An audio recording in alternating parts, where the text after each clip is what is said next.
For more insight, we're now joined via Skype by Mr. Wang Peng in Beijing. He's the Research Department Director at the Center for International Energy and Environment Strategy Studies at Renmin University of China. Professor Wang, welcome to Global Watch. Well, first of all, about the reasons behind these large-scale power cuts in the northeastern region. There are some explanations or assumptions like the rise of the coal price and also the reduction of carbon dioxide and also high polluted production activities against the government rule, and even there is an assumption of the Bitcoin digging also contributes to the power failure. So what is the main reason behind it, behind the power crunch in the region? In one word, the large-scale power cuts at this time is an inevitable stage or process in our economic transition. We know now the thermal power is the main source of power supply in China, and coal is the main raw material of thermal power. We know that steady economic growth is inseparable from energy consumption, while achieving carbon neutrality requires energy conservation and carbon reduction. This is a dilemma in the pain of our development.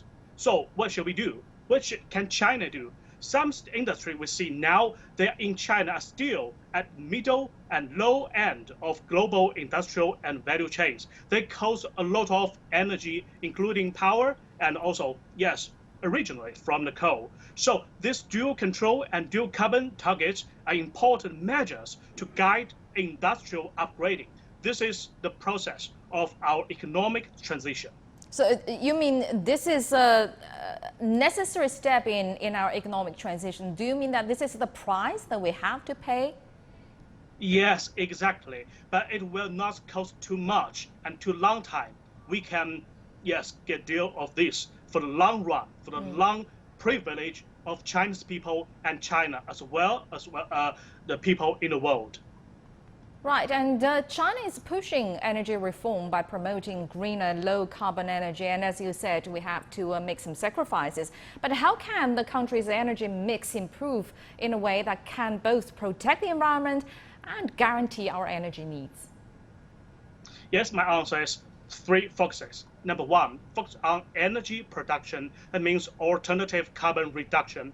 Number two, energy consumption. That means energy conservation and carbon reduction. And also, we need artificial carbon sequestration. For example, when we give priority to energy conservation and carbon reduction, the National Development and Reform, NDRC, stress that driving carbon neutrality is in line with energy conservation, emission and reduction, and climate change efforts. And energy conservation infrastructure, technology, and management should be done well, not only for China, for Chinese people, and also for the world. It's rather than relying on certain technology to solve the problem once for all.